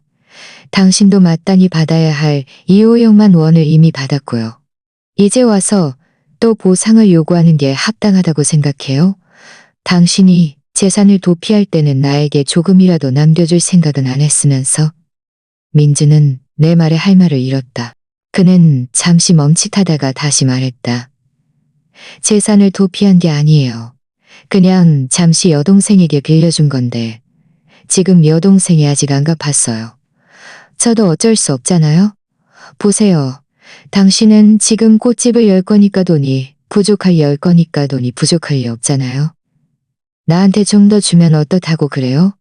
우리 예전에 그렇게 좋았는데 나 좀 도와줄 수 없어요? 예전은 예전이고 지금은 지금이에요. 나는 단호하게 말했다. 합의서는 이미 서명했고 법적 효력이 있어요. 저는 당신에게 한 푼도 더 주지 않을 거예요. 당신이 정말 돈이 부족하면 스스로 방법을 찾아요. 나한테 오지 마요. 민준의 목소리가 한순간에 변했다. 약간의 위협이 섞여 있었다. 이지은 씨, 잘해줄 때 고마운 줄 알아요. 당신이 꽃집을 순조롭게 운영할 수 있을 것 같아요? 내가 당신 가게에 가서 소란 피워서 당신이 장사 못하게 할 수도 있다는 거 믿어요. 내 마음은 조금도 두렵지 않았고 오히려 우스꽝스럽게 느껴졌다. 마음껏 소란 피워봐요. 그때 저는 바로 경찰에 신고해서 당신이 저를 스토킹한다고 말할 거예요. 당신이 바람 피우고 재산 도피한 증거, 제가 다 가지고 있다는 거 잊지 마요. 만약 당신 회사 사람들이 당신이 저를 위협했다는 걸 알면 당신 직장을 계속 유지할 수 있을 것 같아요? 민주는 내가 이렇게 강경하게 나올 줄은 몰랐고 내가 정말 증거를 회사에 제출할까봐 두려웠는지 목소리가 다시 부드러워졌다. 지은 씨, 제가 일부러 위협하려고 한 게 아니에요. 그냥 너무 급해서 그랬어요. 보세요. 이렇게 하면 어때요? 안 돼요. 나는 망설임 없이 거절했다. 민준 씨, 저는 당신과 더 이상 아무 관계도 없어요. 저는 당신에게 돈을 빌려주지 않을 것이고 더 이상 당신과 엮이고 싶지 않아요. 당신이 계속 저를 괴롭히면 저는 변호사를 통해 당신을 스토킹으로 고소할 거예요. 그때 당신은 돈을 배상해야 할 뿐만 아니라 전과 기록까지 남을 수 있어요. 알아서 하세요. 말을 마친 나는 전화를 끊고 그 번호를 차단했다.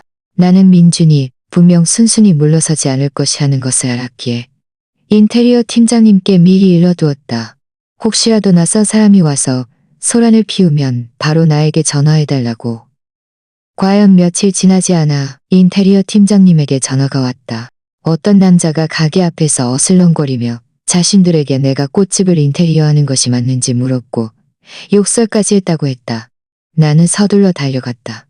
도착했을 때 마침 민준이 팀장님과 다투며 공사를 중단하라고 요구하고 있었다. 나는 다가가 냉담하게 말했다. 민준 씨, 무슨자님과 이야기 좀 한 것뿐이에요. 무슨 자격으로 팀장님과? 여긴 내 가게인데 무슨 자격으로 팀장님한테 공사를 중단하려고 해요? 이야기하다가 팀장님한테 공사 중단하라고 했다고요? 나는 휴대전화를 꺼내 녹음 기능을 켰다. 당신이 여기서 또 소란 피우면 지금 바로 경찰에 신고해서 경찰이 당신이랑 이야기하게 할 거예요. 민주는 내가 경찰에 신고하려는 것을 보고 서둘러 한 발 물러섰다. 알았어요. 알았어요. 갈게요. 신고하지 마요. 말을 마친 그는 초라하게 돌아갔다. 팀장님이 다가와 일 도는 것을 잊지 않았다. 팀장님이 다가왔대도 나를 노려보는 것을 잊지 않았다. 나는 팀장님께 고맙다고 말했고 마음도 놓였다. 민주는 말만 거창할 뿐 정말 결과를 책임지라고 하면 감히 못할 것이었다. 저녁에 나는 엄마에게 민준이 가게에 와서 소란을 피운 일을 말했다. 아빠는 화가 나서 말했다. 저 민준 녀석은 정말 너무하네. 내일 내가 가게에 가서 지켜볼게. 감히 또 오는지. 나는 서둘러 말했다. 아니에요. 아빠가 갈 필요 없어요. 제가 이미 팀장님께 말씀드렸고 저도 조심할 거예요. 그가 또 오면 바로 경찰에 신고할 거예요. 아빠는 연세도 있으신데 그와 싸워서 화내지 마세요.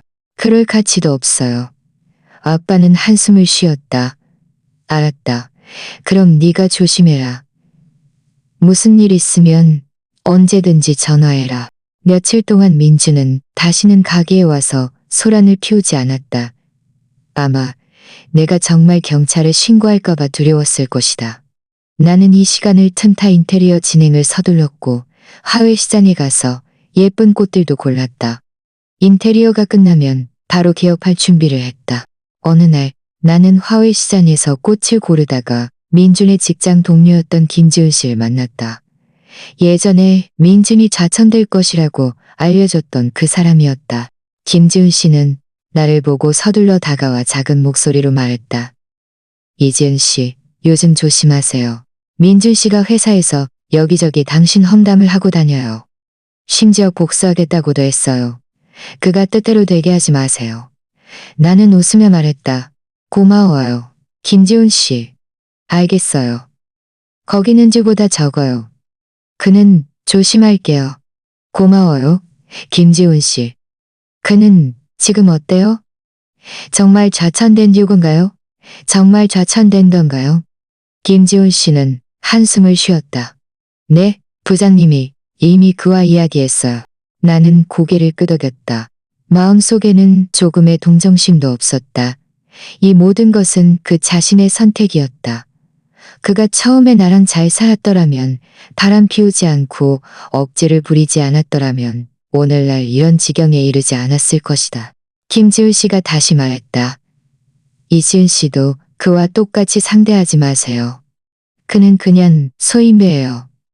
그가 지사로 가면 다시는 당신을 귀찮게 하지 못할 거예요. 당신이 꽃집을 여는 건 좋은 일이에요. 그때 제가 꼭 가서 축하해 줄게요. 나는 김지율 씨에게 고맙다고 말했고 마음도 따뜻해졌다. 비록 민준 같은 사람을 만났지만 나를 걱정해주는 사람들도 많았다. 그것으로 충분했다. 인테리어는 금방 끝났다. 나는 꽃집 이름을 지은의 꽃집이라고 지었고 친구에게 간판 디자인도 부탁했다. 무척 아늑해 보였다. 개업식 날 많은 친구와 이웃들이 찾아왔다. 부모님도 오셔서 손님들을 맞이하며 즐거워하셨다. 민주는 오지 않았다. 아마 올 면목이 없었거나 이미 지사로 갔을 것이다. 가게의 활기찬 모습과 엄마의 행복한 웃음을 보며 내 마음은 무척 만족스러웠다. 나는 과거의 그림자에서 드디어 벗어나 나만의 새로운 삶을 시작했다는 것을 알았다. 앞으로의 삶은 분명 더 나아질 것이다. 꽃집 개업 포장사는 꽤 잘 되었다. 매일 꽃을 사러 오는 사람들이 적지 않았다. 아파트 단지 이웃들도 있었고 근처 회사 직장인들도 있었다. 나는 매일 꽃을 가꾸고 손님을 맞이하며 보람있고 행복한 나날을 보냈다. 민준이라는 사람은 거의 잊고 살았다. 하지만 개업 후 2주가 지나지 않아 민준이 다시 찾아왔을 줄은 몰랐다. 그날 오후 가게에 손님이 별로 없어서 내가 장미를 다듬고 있을 때 그가 가게 문 앞에 서 있는 것이 보였다. 그는 색바랜 낡은 셔츠를 입고 있었고 머리는 헝클어져 있었으며 얼굴에는 수염 자국이 있었다. 지난번에 인테리어 가게 앞에서 소란을 피울 때보다 더 초췌해 보였다. 그는 한참을 망설이다가 천천히 걸어 들어왔다. 목소리는 약간 쉬어 있었다. 나는 하던 일을 멈추지 않고 고개만 들어 그를 한번 쳐다보며 냉담하게 말했다. 무슨 일 있어요? 여긴 꽃집이에요. 꽃을 살 거면 고르고 안 살 거면 나가요. 내 장사에 방해하지 말아요.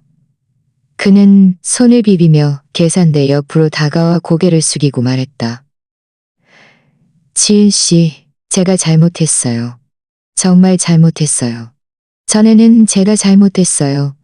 바람 피우지 말았어야 했고, 당신과 재산을 다투지 말았어야 했고, 가게에 와서 소란 피우지 말았어야 했고, 저에게 한 번 더 기회를 주세요. 우리 다시 합치는 거 어때요? 장미를 다듬던 내 손이 멈칫했다. 하마터면 가시에 찔릴 뻔했다. 나는 고개를 들어 그를 바라보았다. 무척 우스꽝스러웠다. 민준 씨, 당신 미쳤어요? 당신이 내 생일 파티에서 이혼 합의서를 던졌을 때는 왜 재결합을 생각 안 했어요?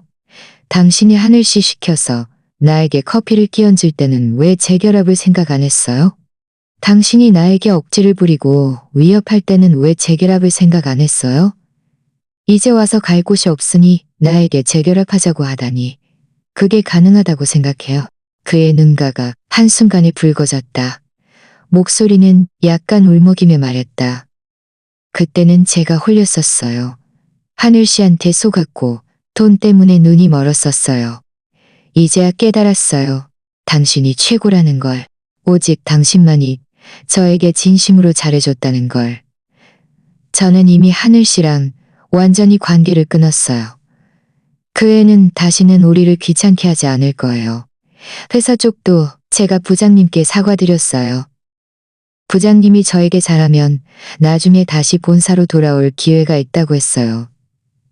지은 씨, 우리 다시 시작하는 거 어때요? 하늘 씨한테 속았다고요. 나는 비웃으며 서랍에서 이전에 사용했던 녹음기를 꺼내 재생 버튼을 눌렀다. 즉시 그와 하늘의 대화가 흘러나왔다. 자기야, 내가 지은이랑 이혼하면 그 집 팔아서 우리 새 집 사자. 그리고 명품 가방도 사줄게. 민준 오빠, 정말 좋다. 오빠가 나한테 거짓말할 리 없다는 걸 알았어. 녹음이 끝나자 나는 녹음기를 거두고 그를 바라보며 말했다. 이것도 그 애한테 속은 거예요. 당신이 그 애랑 내 집 노리고 내 돈 노린 것도 그 애한테 속은 거예요. 민준 씨, 더 이상 자기를 속이지 마요. 당신은 잘못을 깨달은 게 아니에요. 회사에서 당신을 교회지사로 자천시키고 월급도 깎아서 돈이 없고 아무도 당신과 함께하려 하지 않으니 이제 와서 제 좋은 점을 떠올리고 제가 당신에게 공짜 가정부가 되어 어려움을 극복하게 해주기를 바라는 거잖아요. 그의 얼굴은 한순간에 핏기 없이 창백해졌다. 입술이 움직였지만 한참 동안 아무 말도 하지 못했다. 잠시 후 그는 갑자기 쿵 하고 내 앞에 무릎을 꿇고 내 손을 잡으며 말했다. 지은 씨, 제가 전에 당신에게 정말 많은 잘못을 저질렀다는 것을 알아요. 지금 당장 저를 용서해달라고는 하지 않을게요. 다만 저에게 만회할 기회를 한 번만 주세요. 앞으로 제가 당신에게 정말 잘해줄게요.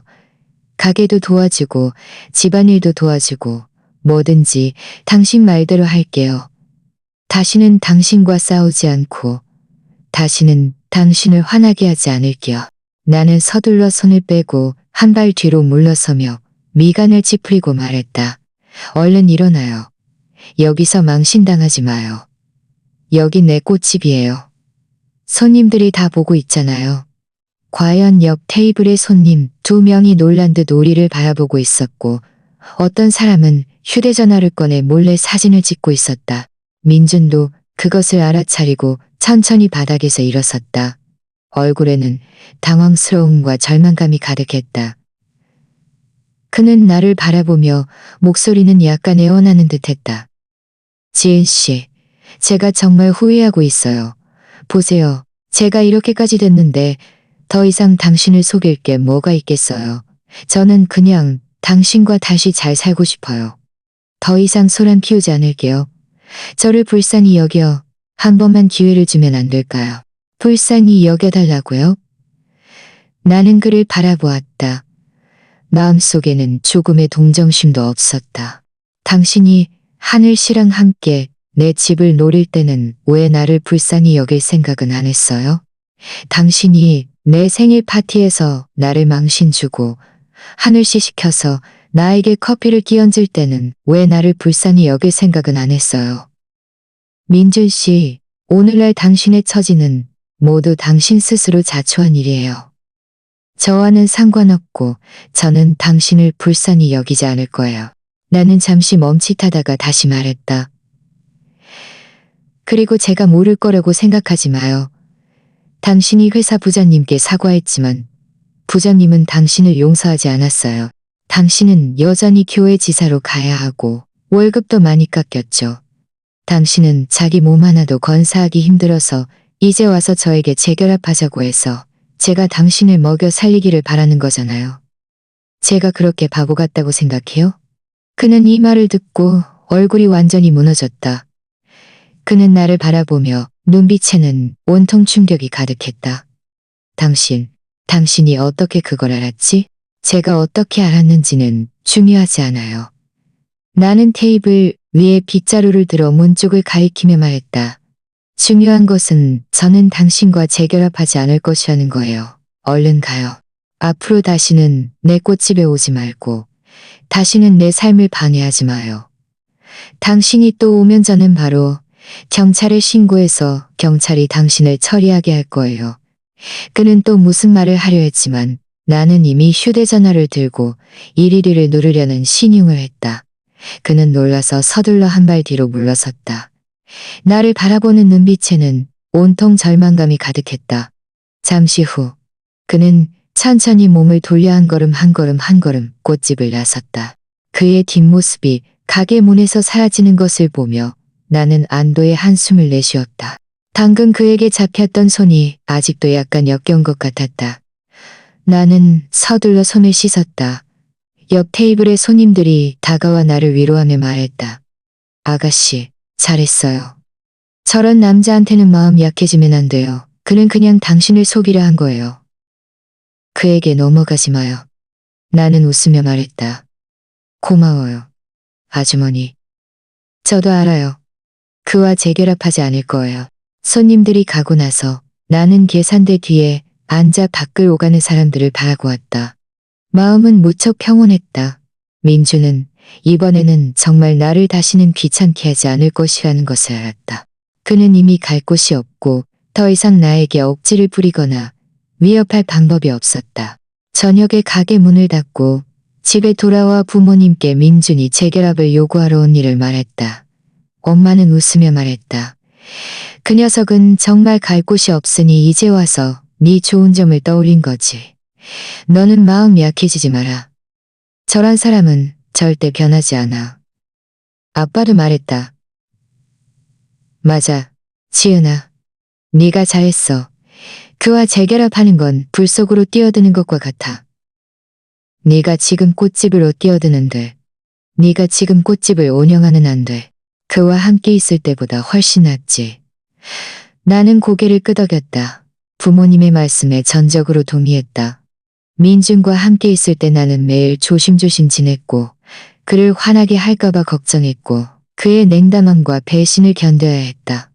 이제 나는 혼자이고 나만의 꽃집이 있고 부모님의 지지와 친구들의 관심이 있으니 자유롭고 행복하게 살고 있다.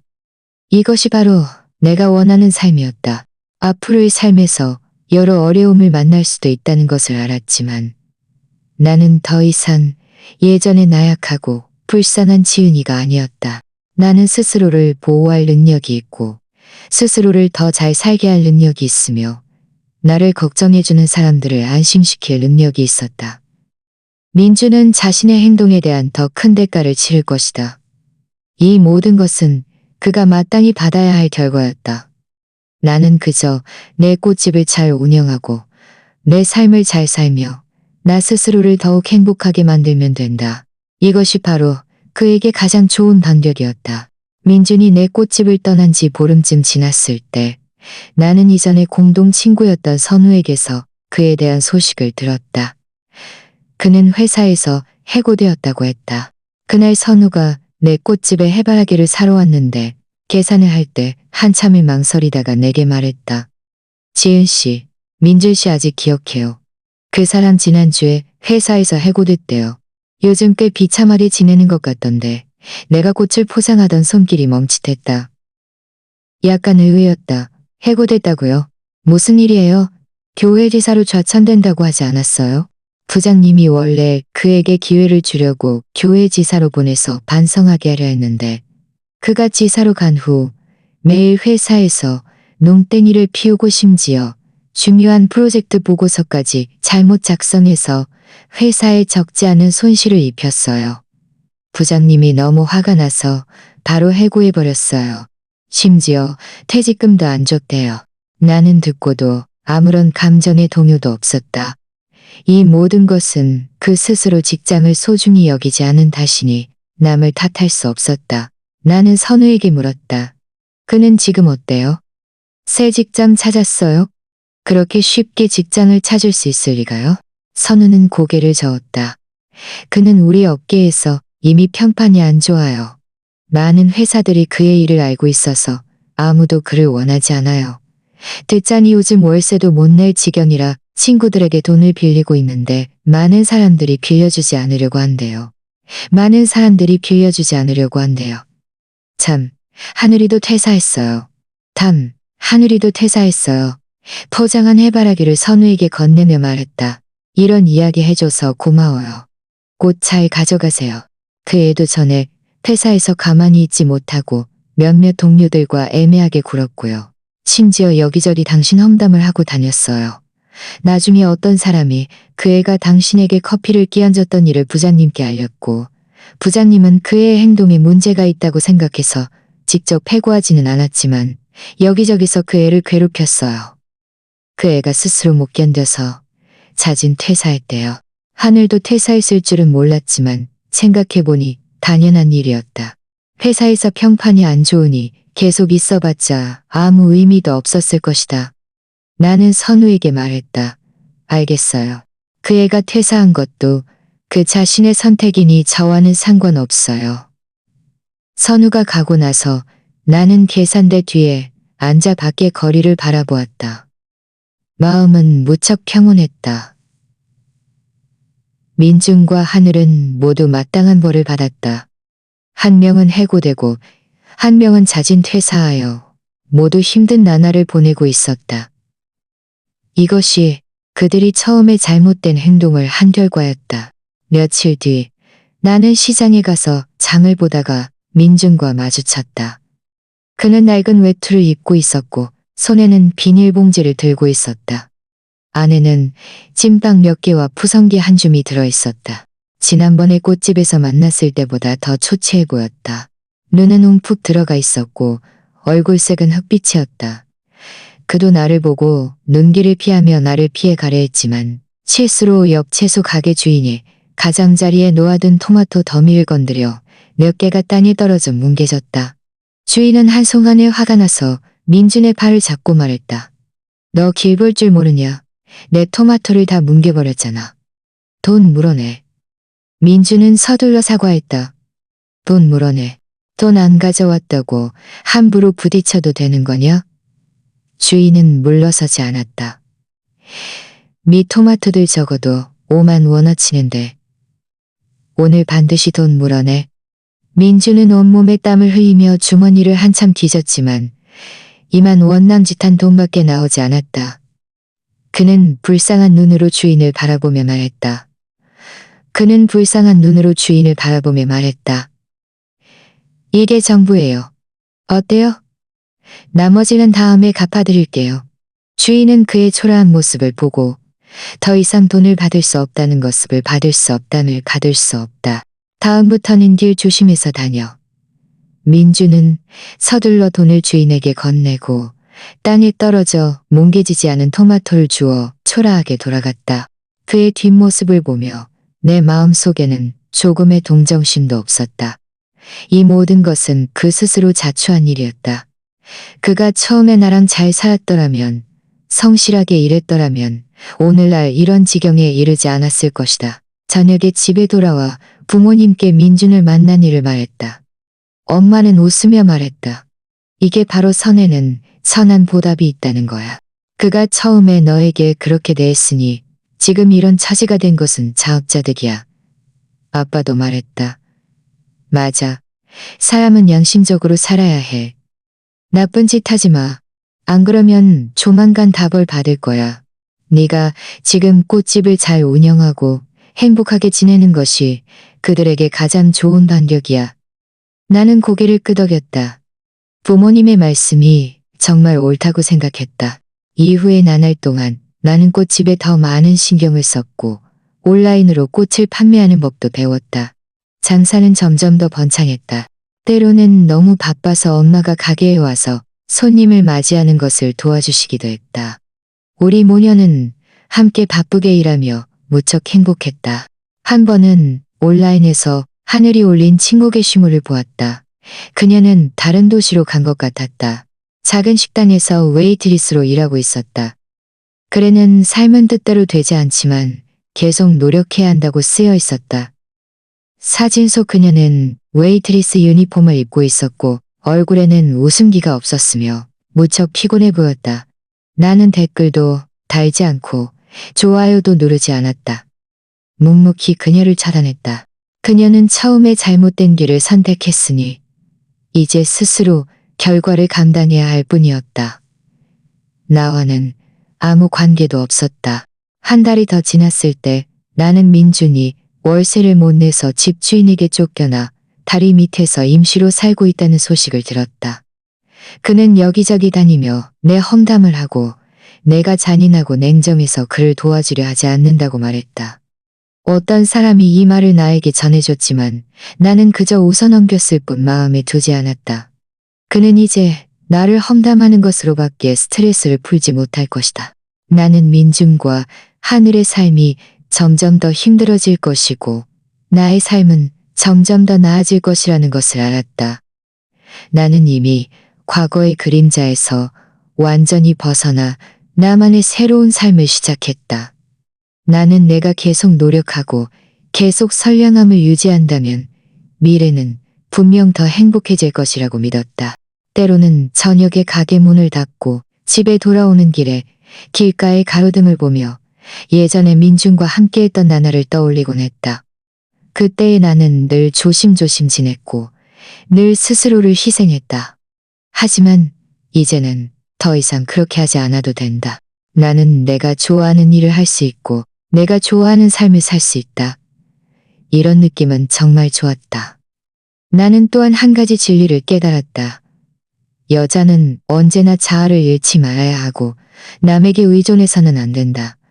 오직 자신이 강해져야만 스스로를 보호할 수 있고 자신이 원하는 삶을 살 수 있다. 나날이 지나고 내 꽃집은 점점 더 번창했다.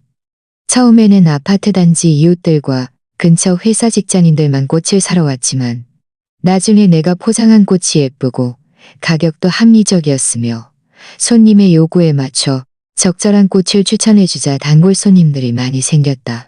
심지어 다른 구에서 일부러 꽃을 사러 오는 사람들도 있었다. 한 번은 자주 꽃을 사러 오는 아주머니가 내게 말했다. 지은아, 네 꽃은 정말 싱싱하고 예쁘다. 우리 딸이 다음 달에 결혼하는데 네가 웨딩 부케 좀 만들어줄 수 있겠니? 어때? 나는 듣고 무척 기뻐서 서둘러 말했다. 당연히 되죠, 아주머니. 걱정 마세요. 제가 예쁘게 만들어 드릴게요. 그 후로 점점 더 많은 사람들이 웨딩, 생일, 기념일 등에 맞춘 꽃을 의뢰했다. 내 꽃집은 소매 판매뿐만 아니라 때로는 너무 바빠서 아르바이트생을 고용하여 도움을 받기도 했다.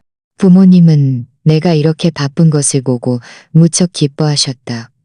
엄마는 매일 아침 가게에 오셔서 꽃을 정리하는 것을 도와주셨고 아빠는 화훼 시장에 가서 꽃을 조달하는 것을 도와주셨다. 때로는 손님들의 무거운 화분을 옮기는 것을 도와주시기도 했다. 우리 가족은 함께 꽃집에서 바쁘게 일했고 비록 힘들었지만 마음은 무척 보람있고 행복했다. 어느 날 저녁 가게 문을 닫고 나와 부모님은 가게에 앉아 차를 마셨다. 엄마는 웃으며 말했다. 지은아, 네가 지금 이렇게 잘 지내는 걸 보니 엄마는 이제 안심이 된다. 전에는 네가 이혼하고 힘들게 지낼까봐 걱정했는데 이제 보니 쓸데없는 걱정이었네. 아빠도 말했다. 맞아, 지은아. 네가 지금 자기 사업도 하고 이렇게 행복하게 지내는 걸 보니 민준이랑 함께 있을 때보다 훨씬 낫다. 사람은 말이야. 앞으로 나아가야지. 과거에만 갇혀 살면 안 돼. 가게 안에 오색 찬란한 겁다. 가게 안에 오색 찬란한데 늘 저를 믿어주시고 격려해 주셔서 감사해요. 엄마는 내 머리를 쓰다듬으며 자애로운 눈빛으로 말했다. 바보 같은 소리 마라. 우리가 네 부모인데 널 지지 안 하면 누굴 지지하겠니? 앞으로 네가 가게를 확장하고 싶거나 다른 일을 하고 싶으면 아빠가 다 지지해 줄게. 이후에 나날 동안 나는 꽃집을 더욱 잘 운영했을 뿐만 아니라 여가 시간을 활용하여 플로리스트 양성 학원에 등록하여 전문적인 플로리스트 지식을 배웠다. 때로는 온라인에 내 플로리스트 작품과 가게 일상을 공유하기도 했고 점차 많은 팬들을 모았다. 심지어 팬들이 일부러 가게에 와서 인증 사진을 찍기도 했다. 내 꽃집의 명성도 점점 더 커졌다. 한 번은 플로리스트 양성학원에서 알게 된 언니가 내게 말했다. 지은아, 내 친구가 카페를 열었는데 너랑 협업하고 싶어 해. 카페에 네 꽃을 전시하고 손님들이 카페에서 네 꽃을 살 수 있게 하는 건 어때? 나는 이 아이디어가 무척 좋다고 생각하여 서둘러 그 언니의 친구에게 연락했고 곧바로 협업이 성사되었다.